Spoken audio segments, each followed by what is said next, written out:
Welcome to another All 22 Tuesday, a collaboration between FirstDown PlayBook and USA Football. And I'm Keith Grabowski, Director of Football Operations at USA Football. Joining me is Charlie Coiner, founder and CEO of FirstDown PlayBook and former NFL coach. Charlie, great to be talking ball again. Good to be here. This was a big week. I found myself getting consumed all day yesterday and really some today. Just so much out there. It's hard to choose which plays you want to look at. And then also joining us is Zach Dunn, who is our content coordinator at USA Football, also an analyst himself and a guy who watches probably way too much football. Zach, good to be talking ball with you again as well. Thanks, Keith.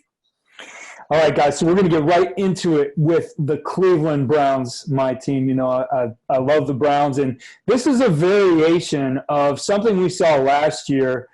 They did actually twice in a game, a little bit different in the ball handling and exactly what they did, but the same kind of blocking scheme and out of the same or similar, I should say, formation. I believe they were under center last year for the things they were doing. But we're going to get a fly motion here from Odell Beckham Jr., who's in the bunch, and he's going to come across right there. We're going to get a fake handoff to the back coming across the front, so it looks like they're going to go stretch that way.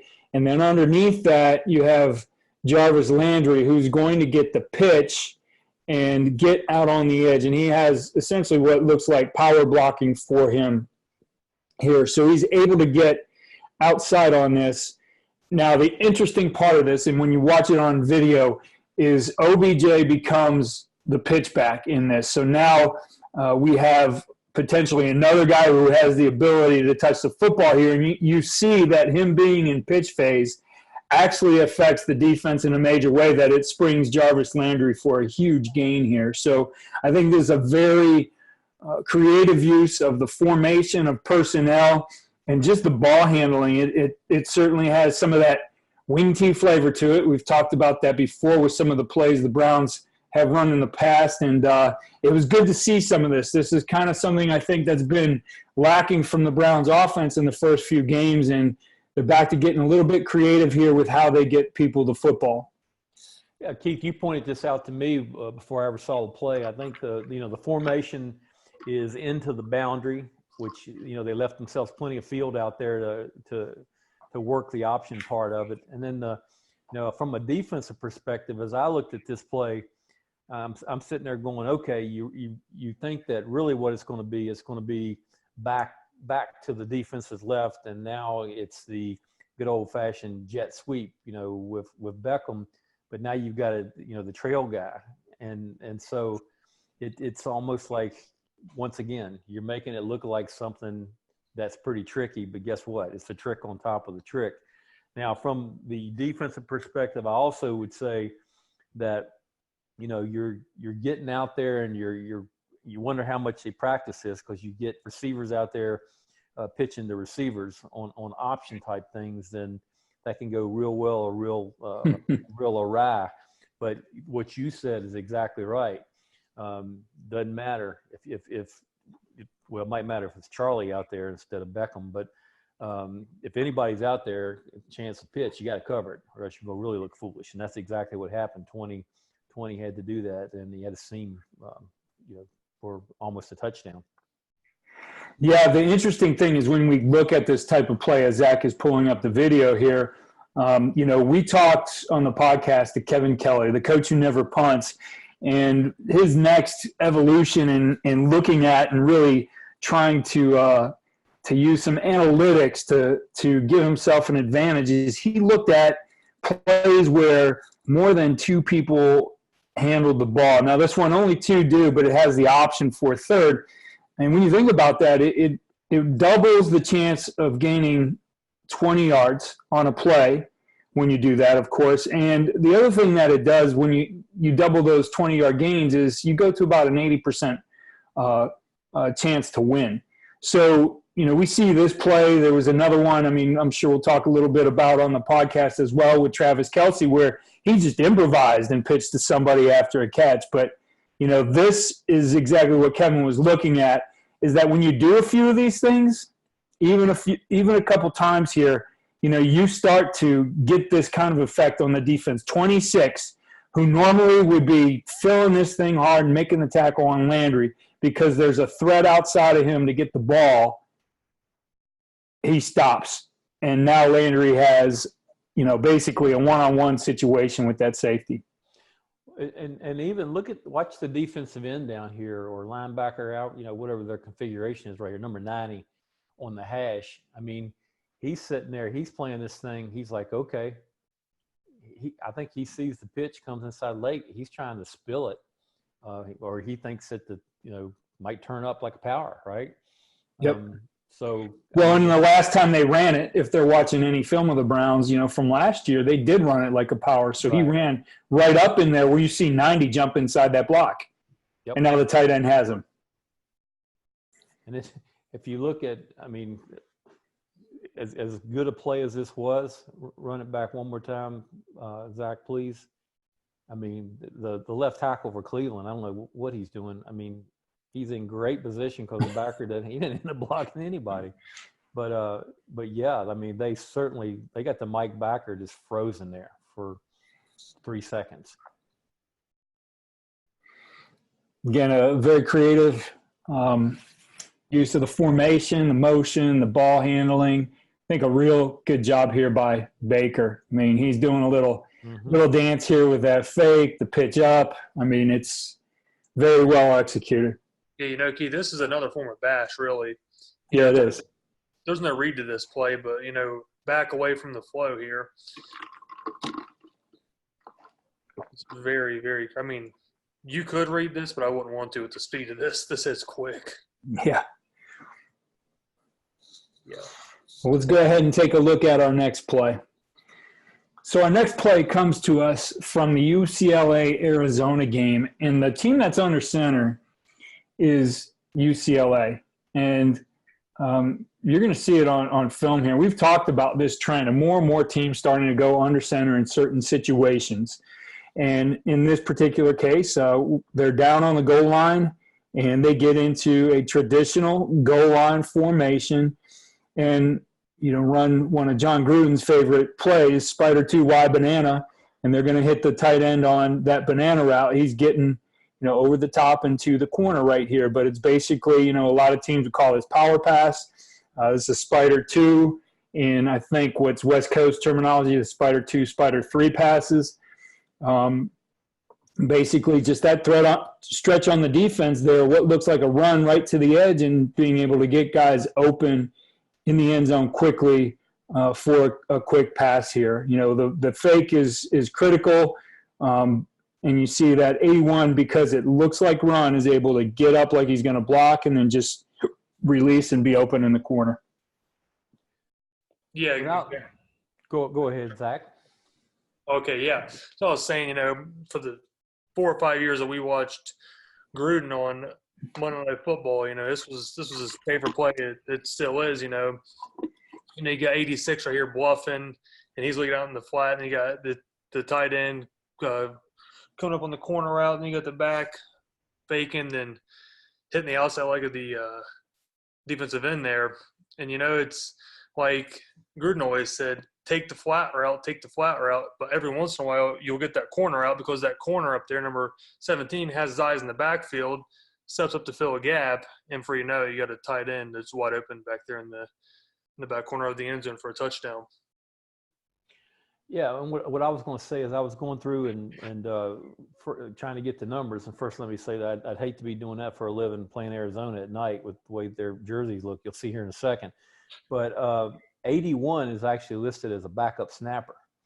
And I don't know if that's what he does. And he also plays tight end. But it looked like they had 4 tight end types in the game. And so I don't know if 81 was somebody they snuck in there, and maybe Arizona was like, that's, they're going to follow Gruden's advice to a T right here. It's really going to 86, but they dropped him. But he's listed as a backup snapper on their depth chart. Let's take a look at the video here. And again, it's a very well executed play. Like we were talking here, like what Gruden says right here. You want to hit this tight end right here in the flat. but they take him away. But check out the corner here. I mean, he's coming up hard here on this run fake and leaves the tight end wide open. I mean, if you can't hit that throw, then you shouldn't be playing college football.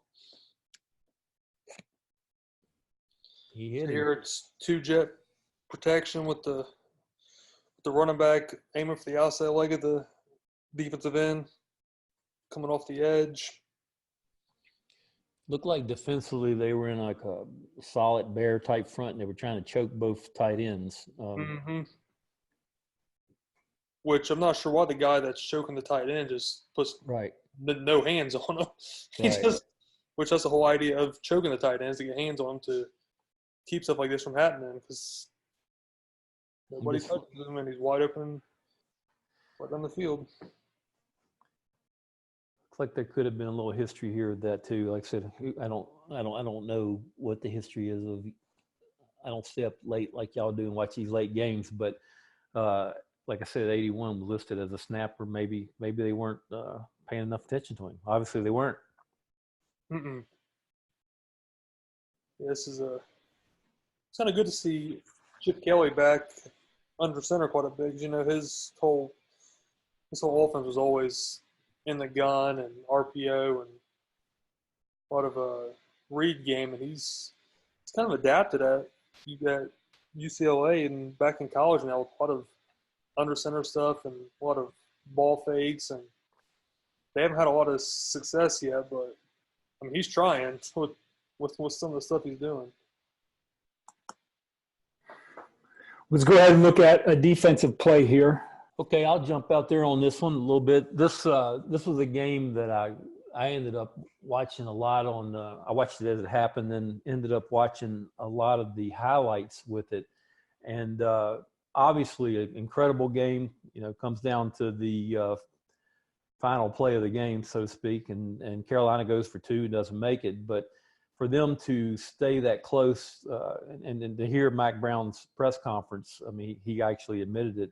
You know, you really didn't have two talent-wise equal teams, but they hung in there all day. And so as I got watching more and more of the defensive part of it with Carolina, the third down part was what really stood out. And obviously they did a heck of a job to get Clemson in as many third downs as they did. But I watched and all the way to the end of the third quarter, and Carolina had them in third down, and of 8 of those that I watched, they bought the linebackers in the A gap every time, and just over and over and over, and a lot of different things that happen when you do that. We're looking at one of those plays right here. Obviously didn't draw them all up, but they've got obviously 21 and 44 walked up in the A gap, mugging it, and they do their homework just like anybody does in the college or the NFL or high school, whatever. They knew which way the center was going to turn, and they ended up getting a backer on ETN, or number 23, the other running back from Clemson, almost 100%. I don't think it was 100, but it was close. And the things that they did that, you know, I'm sitting there looking, in my experience with just coaching tight ends and offensive line and helping out with the NFL, is that it's, you know, you look at it, you go, you need to have some type of turn protection in so that it won't happen to you over and over and over again.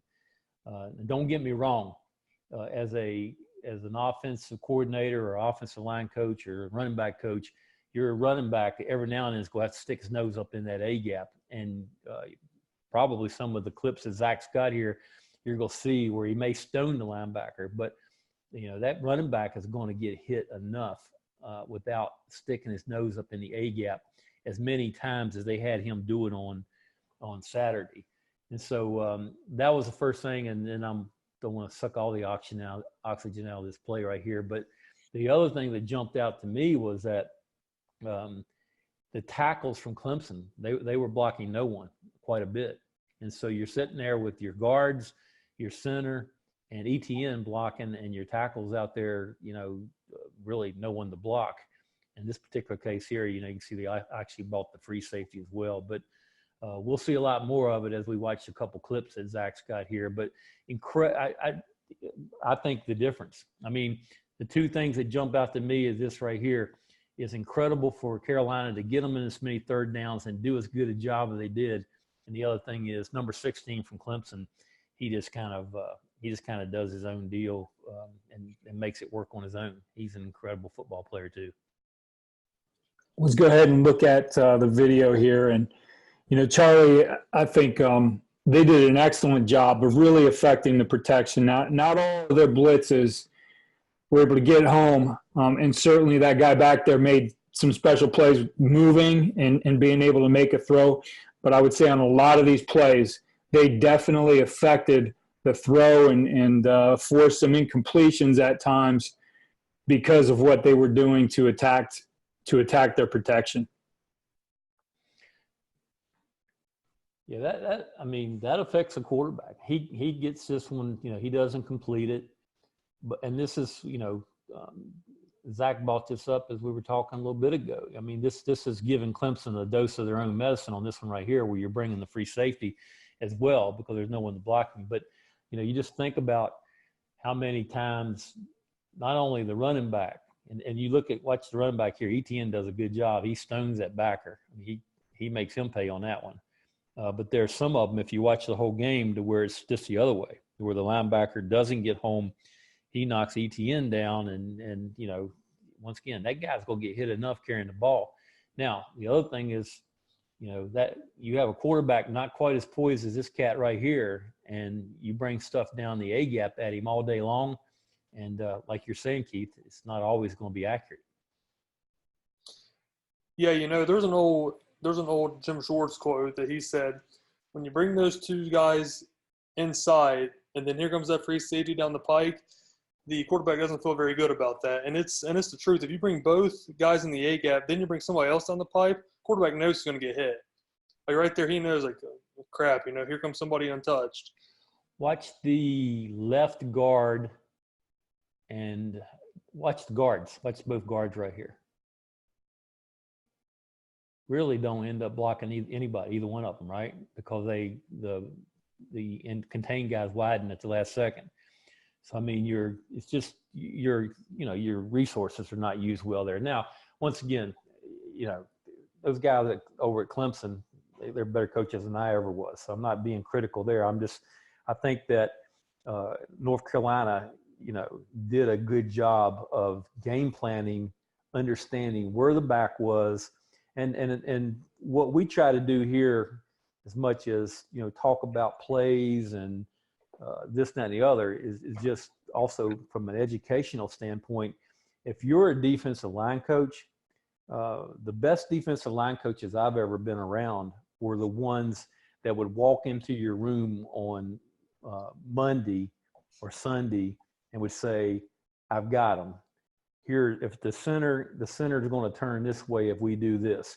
And once they know your center is going to turn a certain way every time, they can do a lot of different things. And I got to believe that Carolina had a pretty good idea, based on what they were showing Clemson, which way the center is going to turn. It could have been an opposite of the back every time. Could have been to the field. Zach, you were talking about something there. Maybe you got something to add about that. If Clemson's protection has something to do with the boundary of the field. But I know one thing, they had an idea of how to get the back to stay in and protect all day. Yeah, Troy, that's what I was saying earlier is if I had to guess, I don't know if they charted something. Well, number one, anytime you go double A gap, it's kind of like going bear. You kind of almost know what you're going to get protection-wise. So I guess, they probably found something during the week, scouting them that, hey, every time they get double A gap, they slide the center to the field and they put the back on the other backer. So I'm guessing it's all something like that. But, something else I like about this play is the coverage behind it. Venable calls this, this whole blitz and everything else called cardinal three palms, where, the blitz is cardinal, then the coverage is three fire zone or palms depending on the formation. So against 2x2, they'll get palms, 2 read with a corner and the safety are reading 2 to 1 if if number two's out within 6 yards, the corner rolls up and turns into cover two. And a lot of the times, stuff like that works because you'll get somebody who's hot or thinks they're hot, or the quarterback will put pressure and they'll throw quick to the flats. You can have a corner sitting there ready to trap that. But yeah, I mean, I'll tell you what though, bringing somebody from the center field right here like this free safety, I mean, that's crazy because no protection scheme is going to account for that with a hot guy or a sight guy. We saw that from Clemson a couple of weeks ago when we were doing this. When you bring somebody that's lined up as the free safety pre-snap, you're not going to account for him with any hots or sights or protection. So the quarterback has to handle that on his own. Yeah, there's counting on him playing fast and getting the ball out. Well, exactly, because we do this a lot as coaches, and being an offensive guy, I remember when everybody started talking about palms this and palms that, and by that time, after coaching 30 years, I had enough confidence to go like, what is palms? So why can you slow down? Tell them what exactly is palms coverage? Okay, so palms is a form of quarters. Well, it's a form of quarters or cover two, depending on what the number two receiver does. So the corner and the safety to the palm side, which is both sides in this instance, they will both read the release of number two. If number two is out or in within 6 yards, it turns into a soft cover two. But if number two is vertical past 6 yards, then it turns into quarters. So the corner is reading number two, and if he knows that if number two is vertical past 6 yards or 5, 6, 8, whatever you want to call it, he knows that he has to pack in on number one. He has to take number one vertical. But if number two is out if number two runs an out route within 5 or 6 yards, he will jump it and the corner will roll over top of number one. But if number two goes in underneath 5 or 6 yards, the vertical hook player will take him back inside and it turns into cover two as well, where the corner is going to sink on number one and the safeties are on top of number one as well. I've seen it a lot in the NFL. Fangio runs it a bit. Playing palms is a real good answer behind the blitz. I remember a couple of years ago, I believe it was 2013, the Chargers and Bengals were playing in the wild card round, and the Chargers brought a blitz, and they played palms behind it, and they got a pick six off Dalton because Dalton, threw it in the flat, felt the pressure, and there was a palms corner sitting there, and picked it off. But you can, if you're getting palms, you can kind of mess with it. Last year, the Patriots played the Texans in week 2 or 3, it was 2 years ago, and they knew they were getting palms. So what they did was they ran number one on a go, and they ran number two on like a stick nod. So the corner jumps what he thinks is an out route.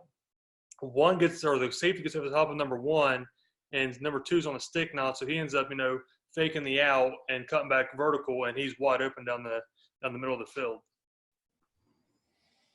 There's an answer for everything. Yeah. Did you do one or two plays, Zach? That's one. Let me get the other one right here. So that's against 2x2, and here's against 3x1. Against 3x1, it turns into fire zone. 3 deep, 3 under.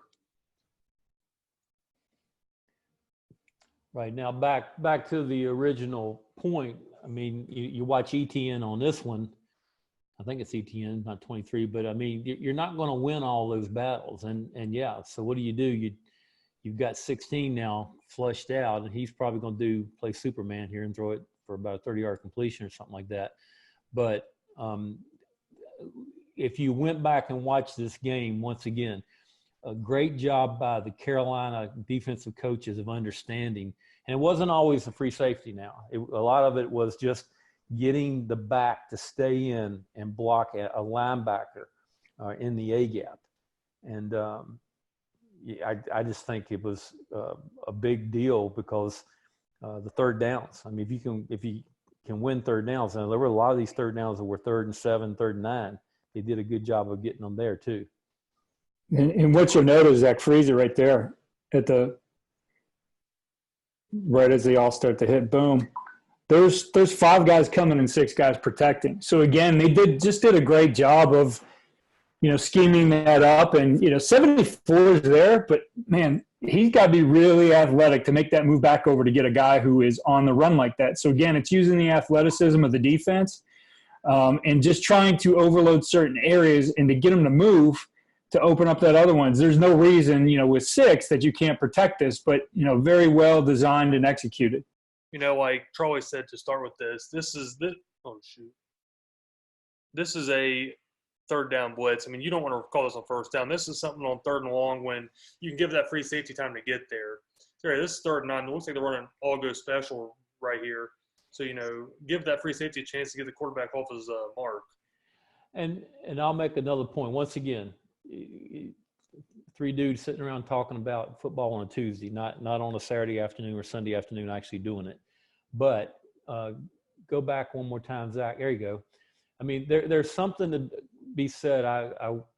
The offensive line coach right now at the Arizona Cardinals, and I worked with him at the Buffalo Bills. His name's Sean Kugler, one of the best offensive line coaches in the NFL. He would not go into a game without some type of gap slide protection to where, at least it's just a change up to where you were going to slide down, because run it back one more time, Zach, the number, even when they did not bring the free safety here, when they did not bring the free safety, these guys on the edge were dropping out consistently. So, I mean, I guarantee you Clemson got in the meeting room on Sunday morning and went like, man, number 9 pass protected more on third down than our 2 big tackles did. And so you need to, as an offensive line coach, whether you're in high school or college or whatever, always take some type of gap protection where you're just going to gap it down, take care of all that junk in the middle. And yeah, maybe ETN might have to cut an end or something like that. But let's face it, would you rather him do it out there in a C gap or do it in the A gap all day like he did on Saturday? There's a small point I want to hit on right here is that both these backers are taught, I'm sure, that whichever side you're on, if the running back comes to you in this blitz, you got to hit that running back on the outside shoulder to open up that middle for the safety. Yeah. Yep. That's a great point. You can't try to hit his inside shoulder, try to run him over, and all of a sudden you just clog up the middle, and 2 guys are blocking 3 now. Yeah, but this is well coached. Bateman, or I think his name right, Bateman at North Carolina, who was the Army last year. He's a really good coach, man. He knows how to coach defense. Last year when he was at Army and he was at Army and they played Oklahoma, he held them to 21 points. Just saying something, so that team puts up 50 every single week. And once again, watch both guards and tackles, because this. And if you're out there going like, wow, these guys are really beating up these 2 plays, it's just because we could have got you 8 or 9 plays like this at least. And this was happening all day from a standpoint of the guard and tackle were essentially trying to block the same guy. There wasn't enough people to block. Now, you even got the guard trying to come off and get the free safety like Zach alluded to there a second ago. But once again, hats off to North Carolina. I mean, you're playing the number 1 team in the country and get a chance to go for 2 to win. And this, in my opinion, was one of the major reasons why. Yeah, this was a great game plan for Bateman. I mean, he really had Clemson schemed up in some ways. I'm sure this week Clemson's going to spend a lot of time self-scouting and try to pick up on some of their own tendencies that are hurting them. They'll self-scout themselves, but you can believe that whoever's going to play them, they're seeing this. Exactly. Their cut-up reel will come. You get that cut-up reel on his third down, and you're like, wow, okay. Yeah. Well, that's the beauty of this. We have all week long to fix things up and scheme up a little bit, and I'm sure we'll Clemson's sitting in a room right now making sure that they don't get exposed with some of these things again. Well, we get to start this process all over again Thursday night with the Rams and the Seahawks, and it's going to be another fun weekend of football. October in the SEC here in Knoxville, where I'm talking to you from, so it's going to heat up with some good college football here in the South too.